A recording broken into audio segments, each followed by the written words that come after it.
Subscribe कीजिए royal teacher को education संबंधी न्यूज़ तुरंत पाने के लिए। वेतन के साथ डीए के एरियर को भी स्थगित कर सकती है सरकार। जुलाई तक के लिए वेतन का 30 से 50% हिस्सा स्थगन पर हो रहा है विचार। साथ ही 1 अप्रैल से लागू होगी बढ़ी हुई दरें। मिड डे मील बनाने में मिलेगा अब और ज्यादा पैसा। पद विरुद्ध कार्यरत शिक्षकों की 3 दिन में साला दर्पण पर सही एंट्री करवानी होगी। माध्यमिक शिक्षा निदेशक ने जारी किए आदेश।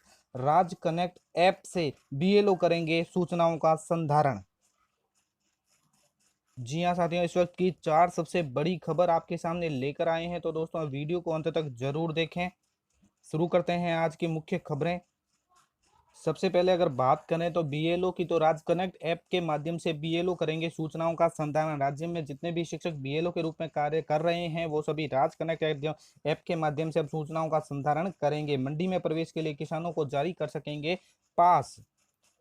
स्वास्थ्य सर्वेक्षण टीम का गठन और डोर टू डोर सर्वेक्षण के लिए राज कनेक्ट ऐप के माध्यम से बीएलओ सूचनाओं का संधारण करेंगे। इसके लिए सरकार ने दिशा निर्देश जारी किए हैं। सभी बीएलओ के लिए सूचना प्रौद्योगिकी या संचार विभाग द्वारा राज कनेक्ट ऐप का उपयोग में लाया जा रहा है, जिसे बीएलओ जीविका मॉड्यूल, जिसमें आवंटित क्षेत्र में डाई राशन पैकेट और तैयार खाने के पैकेट की दैनिक आवश्यकताओं के आंकलन के लिए कार्य करेगा। साथ ही अपने कार्य क्षेत्र में कार्यरत इच्छुक भामाशाह और एनजीओ की पहचान कर उनकी एंट्री ऐप के माध्यम से की जा सकेगी। इस ऐप के माध्यम से राशन किट मॉड्यूल, जिसमें प्रत्येक बीएलओ व दानदाता अपने क्षेत्र में खाद्य सामग्री का वितरण कर उससे संबंधित एंट्री सामग्री प्राप्तकर्ता परिवार की जन आधार आईडी से इस ऐप में एंट्री की जा सकेगी। इस ऐप के माध्यम से वीडियो कॉन्फ्रेंसिंग मॉड्यूल की जानकारी भी मोबाइल व डेस्कटॉप दोनों माध्यम से की जा सकेगी।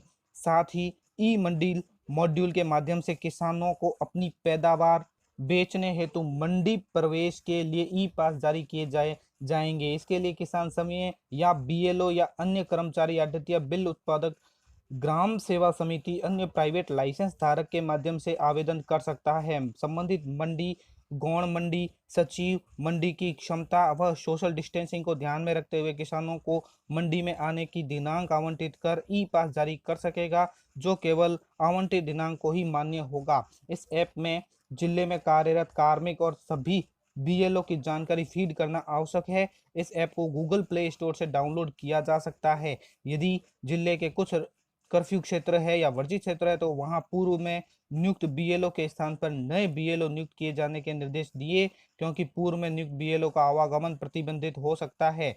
इस ऐप के माध्यम से किसान ई पास की सुविधा आसानी से प्राप्त कर सकेंगे। बीएलओ की नियुक्ति का उत्तरदायित्व उपखंड अधिकारी और अधिशासी अधिकारी प्रदान करते हुए उचित कर्तव्य करने के निर्देश हैं। दोस्तों अपनी अगली खबर की ओर कि जुलाई तक के लिए वेतन का 30 से 50% हिस्सा स्थगन पर विचार चल रहा है कि सरकार स्थगित कर सकती है डीए के साथ एरियर को भी। कोरोना लॉकडाउन की मार से बचने के लिए केंद्र व राज्य सरकारें अब कर्मचारियों के वेतन से लेकर डीए स्थगित करने जैसे बड़े फैसले ले रही है। प्रदेश की गहलोत सरकार मार्च में कर्मचारियों के वेतन स्थगन का आदेश जारी कर चुकी है। इसके बाद केंद्र सरकार व मध्य प्रदेश ने अपने कर्मचारियों को डीए स्थगित कर दिया है। वहीं केरल सरकार ने कर्मचारियों की 1 माह के वेतन को काटने का निर्णय लिया है। प्रदेश में मार्च के बाद अप्रैल में भी कर्मचारियों के वेतन कटौती का प्रस्ताव तैयार किया जा रहा है। पिछले महीने वेतन जारी किया गया वेतन स्थगन का आदेश अब तक स्टैंड कर रहा है। वहीं इस बार वेतन के अलावा कर्मचारियों के डीए के एरियर पर भी कटौती की कैंची चल सकती है। वित्त विभाग नियम के शुक्रवार को दिन भर नए कटौती प्रस्ताव को लेकर माथापच्ची चलती रही। सूत्रों के मुताबिक प्रस्ताव तैयार कर फाइल मुख्य सचिव डीबी गुप्ता को भेजी गई है।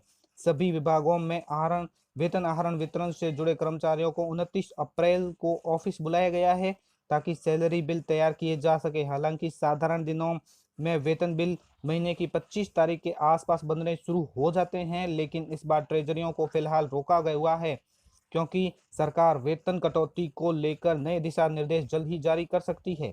सूत्रों के मुताबिक नए प्रस्ताव में जुलाई तक 30 से 50% वेतन स्थगित करने की बात है। हालांकि अब तक यह प्रस्ताव ही है। दूसरी ओर बात करें वेतन पेंशन और सब्सिडी के लिए चाहिए 8,000 करोड़ कोरोना के चलते मार्च के अंतिम सप्ताह में प्रदेश को 3500 करोड़ रुपए के राजस्व का नुकसान हुआ है, जबकि सरकार को वेतन, पेंशन और सब्सिडी के लिए मद से ही करीब 8000 करोड़ रुपए प्रति माह खर्च करने पड़ते हैं। राजस्व घाटे की भरपाई के लिए सरकार एक पखवाड़े में ही पेट्रोल की वैट दरों को 2 बार बढ़ा चुकी है, लेकिन लॉकडाउन में ट्रांसपोर्ट बंद होने की वजह से इस हिसाब से भी सरकार को कोई राहत नहीं मिली। हालांकि केंद्र सरकार ने राज्यों को वित्तीय राहत देने के लिए वेज एंड मीन्स एडवांस की लिमिट बढ़ा दिया गया है, लेकिन उस उधार पर भी राज्य सरकार को 6 से 8% तक का ब्याज चुकाना पड़ रहा है। कहने की बात यह है कि हो सकता है कि वेतन के साथ डीए एरियर को भी सरकार स्थगित खबर की हो। तो अगली खबर में लिखा है कि पद विरुद्ध कार्यरत शिक्षकों की 3 दिन में साला दर्पण पर सही एंट्री करवानी होगी। इसके संबंध में दोस्तों आदेश भी जारी हो चुका है और आपके पास वो आदेश भी पहुंच चुका होगा। तो माध्यमिक शिक्षा निदेशक ने वो आदेश जारी किए हैं कि पद विरुद्ध जितने भी कार्यरत शिक्षक है उनकी साला दर्पण पर एंट्री सही करवा ली जाए। इस संबंध में सौरभ स्वामी कहते हैं कि साला दर्पण पर स्वीकृत पद पर विभिन्न मूल पद वाले कार्यरत कार्मिकों में जिन कार्मिकों का मूल पद सही है, अर्थात जो कार्मिक पद विरुद्ध लगे हुए हैं, उनको किसी प्रकार की सूचना नहीं देनी है, लेकिन जिन कार्मिकों का मूल पद गलत अंकित है उन्हीं कार्मिकों को साला दर्पण की मेल आईडी पर सूचना भेजकर गलत मूल पद को सही करवाना है। पद विरुद्ध लगे हुए कार्मिकों का यदि मूल पद सही है तो उन्हें किसी प्रकार की सूचना देने की आवश्यकता नहीं है। सौरभ स्वामी, निदेशक माध्यमिक शिक्षा। इसके लिए दोस्तों ये मेल आईडी भी दी गई है, ये देखिए आप आराम से देखकर लिख सकते हैं मेल आईडी। खबर की ओर तो मिड डे मील बनाने में अब आपको और ज्यादा पैसा मिलेगा और ये पैसा बढ़ा हुआ दर, बढ़ी हुई दर जो 1 अप्रैल से ही आपके लागू हो जाएगी। इसके लिए देश के लॉकडाउन के चलते स्कूल भले ही बंद है, लेकिन स्कूलों में बनने वाले मिड डे मील के लिए अब उन्हें प्रति बच्चे के हिसाब से ज्यादा पैसा मिलेगा। सरकार ने मिड डे मील की कुकिंग कॉस्ट में औसतन 11% की बढ़ोतरी का फैसला लिया है, जो 1 अप्रैल से ही प्रभावी होगा। पिछले सालों में मुकाबले कुकिंग कॉस्ट में यह बड़ी बढ़ोतरी है। मानव संसाधन विकास मंत्रालय ने इसे लेकर आदेश भी जारी कर दिया है। इसके तहत स्कूलों में प्राइमरी स्तर पर पढ़ने वाले प्रत्येक बच्चे के लिए अब हर दिन के हिसाब से 4.97 रुपए मिलेंगे, जबकि अपर प्राइमरी के बच्चों के लिए 7.45 रुपए मिलेंगे। क्योंकि दोस्तों पहले की जो बढ़ी हुई दर थी वो ये थी कि प्राइमरी बच्चों के लिए 4.48 रुपए थी और अपर प्राइमरी के लिए 6.71 रुपए थी, जो अब बढ़कर अप्रैल से ही 4.97 और 7.45 हो जाएगी। तो साथियों ये थी आज की बड़ी खबर जो मैंने आपको बताई। वीडियो अच्छी लगे हो तो जरूर लाइक, शेयर और सब्सक्राइब कीजिए। पास में आने वाले घंटी के बटन को जरूर दबाएं।